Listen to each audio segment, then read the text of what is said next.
Hello, massage nerds. I'm going to start today with showing you some tests on how to tell. I'm going to be working the upper arm, so I want to show you some of the tests that might give you an idea of what might be going on. Now, remember that we're massage therapists and we have to stay within our scope of practice. However, this can just give you an idea if the client comes in with a certain complaint to do some testing, but we don't diagnose, okay? We do not diagnose. This is just for you guys. And it does take a little bit of time. Usually, like I have like 6 or 7 for today for the arm.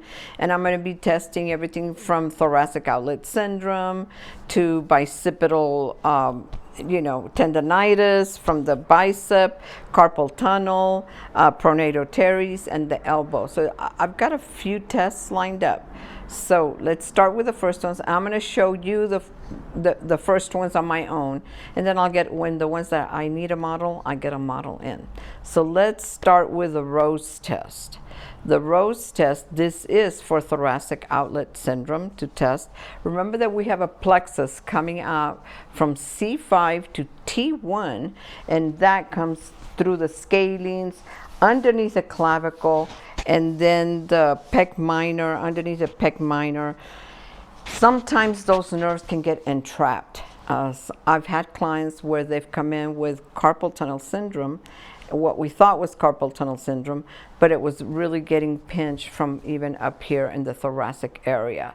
So these tests are important. It can give you an idea of where to work.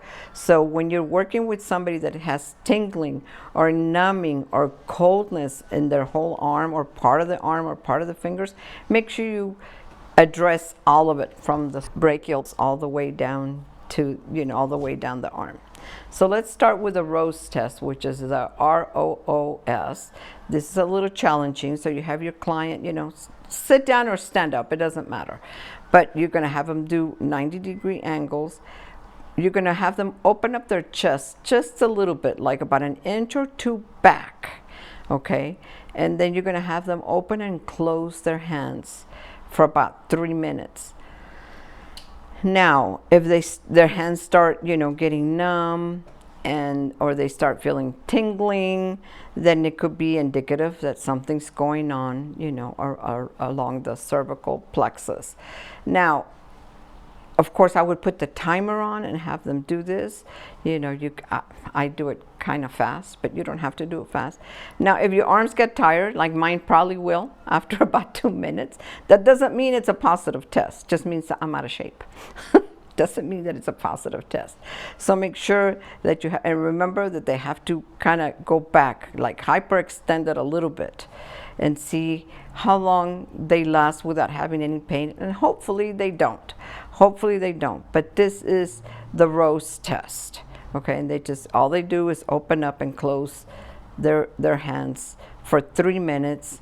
And like I said, my arms are now beginning to get a little tired. I haven't timed it. I didn't time it, so it's probably about 1.5 minutes. So you would continue up to 3 minutes. I can feel even part of my back burning, but like I said, that's because I'm holding up my arms. I don't have any tingling. I don't have anything going down my arm. So that means that, it's a negative test for me, thank God. So that's the ROOS test, ROOS. Okay, now we're going to do the beer can test. No, not beer can, sorry. Empty can test. Empty cans. So you're going to bring your arms out. Hey, you can pretend you're holding beer cans too. So like you're holding a can, okay, and your arms are like at 90 degrees, and they're going to go prone, like you're pouring out. So it's empty can. So your elbows are out. Try to relax your shoulders.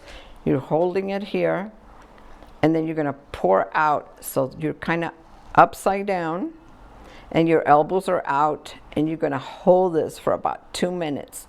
And this is for the supraspinatus impingement, to see if the supraspinatus is getting, trapped against that chromium process. So this is a good test. If it's positive, you'll feel pain, or they wouldn't even be able to do this. Try to relax your arms. Have your client don't have them do this. Don't have them raise up their shoulders, but relax the shoulders, and you're emptying that can and see if they can hold it for up to 2 minutes, 2 or 3 minutes, kind of like the ROOS test, and see if they feel any, because when you raise up your arms like this, remember the supraspinatus and the deltoids both are for, you know, abduction. So they raise your arm. They both help raise your arm for abduction.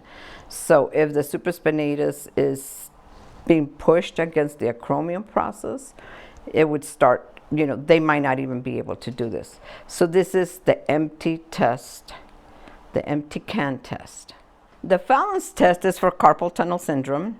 So you're going to have them again go to 90-degree angles like shoulder level, and then push their palms facing down forward and try to, you know, push against the hand like this. So what you're doing is, you know, closing all the tendons. There's 9 tendons that go through the carpal tunnel, and the median nerve goes through there. Make sure they drop, that they're not holding it up with their shoulders, but that they drop the elbows and that they can kind of touch the wrist. It's kind of a little difficult for me. I'm not touching like this. It's a little difficult for me.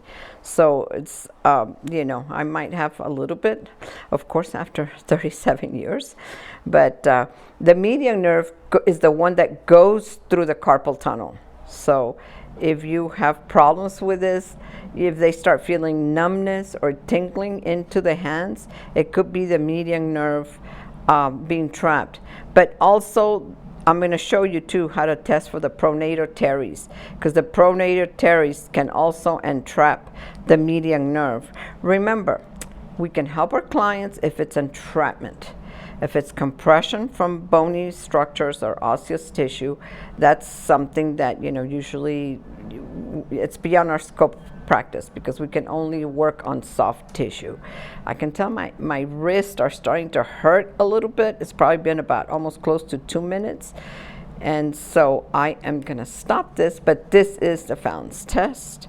And you can also take it, okay, so I was putting pressure on the carpal tunnel this way. So now I'm going to extend the carpal tunnel and go into a prayer mode and extend the carpal tunnel. And a lot of times this also will give you tingling or numbness if you're, you know, hyperextending the muscle, the tendon there, the nerve, the median nerve.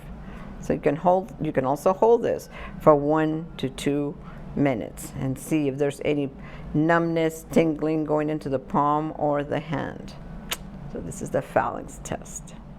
The next test is the Tinnels Test, and that's also for carpal tunnel. And all you do is you take 2 fingers and you tap, not too hard, but right over the carpal tunnel, right where the median nerve goes through, and see if they feel any tingling, any sharp pain, any electric pain. Anytime they have tingling, numbness, coldness, sharp pain. And of course, if you feel sharp pain, you stop. I feel a little bit of light pain more on the radial side, but that's also because my thumbs really hurt now. But yeah, this is Tinnels Test. That's another test that you can do. And like I said, this is just because you're doing your own assessment to try to figure out, you know, is it really carpal tunnel, or is it coming from the cervicals? Or is it coming from the entrapment from the Pronator Teres? So make sure that you do some of these tests just to give you an idea of what you're working with. This is the Tinnels Test. I'm going to do the Hawkins Kennedy test, and this is for shoulder impingement. So you're going to have your clients, their arms straight out and then bend at the elbow. And then I'm going to do this rotation here. I'm putting, as you can see, it's raising her shoulder, putting pressure here at the acromion process and the supraspinatus. So if that would hurt, then you might have a positive test. If it does that hurt at all? No. So it's a negative test. And don't put too much pressure because it does hurt. So that will be for the shoulder impingement. Okay, the next is the Finkelstein test, and this is for the Corvian tenosynovitis. And this is for the joint capsule here at the thumb. And you can do it with, your client can do it when they're laying down or standing up. Or I'll show you in the video how I do it while I'm working on them. So what you do is you have them put their thumb and then cup it with the other fingers, and then extend the arm, and then point it down. You're pulling on the two tendons of the abductor pollicis, and the extensor pollicis longus. So when you're doing this extension, and see how long, or if it hurts. Like on me, it hurts. It hurts because I do have decorvian tendinosynovitis. I can't use my thumbs very much. So you can do, you can have them go up and down, to see how it feels. I can do both. Definitely my right side hurts more, and the client can have their hand just hanging off the table a little bit and have them do that. And you can also put a little bit of pressure, like if I was doing it on my client, I might push it down a little bit to see if it is actual, if it really is actual pain. So this is the Finkelstein test, to test for decorvian tendinosynovitis. And remember, itis means inflammation. So the crossover test is the arm's going to be straight and then bend at the elbow, and then you're going to push on the triceps and see if this motion here will put any pressure on the shoulder. Does it hurt anywhere? No? Okay. So you push at the triceps, and you're trying to bring it across as far as you can. The crossover test, to see if there's any impingement here on the supraspinatus or any of the tendons here. So the next one is the speeds test, and this is for bicipital tendonitis. You are testing the long head of the biceps that goes into the glenohumeral joint. So you're going to have your client extend their arm like at a 45-degree angle, and you're just going to press here with two fingers on the wrist, and they're going to resist. And was there any pain there? Okay. So try it again 2 or 3 times. Just resist for 2 to 3 seconds and see if there's any pain. So this is more like at a 45-degree angle and pushing up, because we are testing the long head of the biceps. Remember, the biceps is also a supinator, so the hand must be at a supinated angle, and then you just press down. So next is the Pronator Teres test, and this is to test the Pronator Teres. So you're going to shake hands, and their elbow's going to be bent. You're going to put pressure right where it originates, and then you're going to you're going to be supinated, and then you're going to pronate and extend at the same time. So it's from the supinated, you start supinated with the hand supinated, and then you pronate it yourself, and then turn it down and see if there's any pain anywhere there. And you extend the elbow as they pronate. Now you can move down more to the belly, so the elbow's bent. And then as they extend and pronate, you put pressure on there, see if it hurts anywhere along the flexors here. I'm going to turn my hand. So you start with the elbow bent, and then as you pronate, you extend the elbow.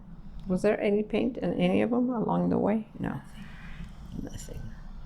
Okay, so now I'm going to go more or less to where the insertion of the Pronator Teres is. So the elbow's bent for now, supinated, the hand is supinated, and then as they're going to pronate, you extend the elbow and see if there's any pain along that path from the Pronator Teres that originates at the medial, and then it goes to the radius. So you're testing for the Pronator Teres. So those are all the tests that you would be doing to see if there's any entrapment of any of the nerves, all the way from the cervicals all the way down to your wrist.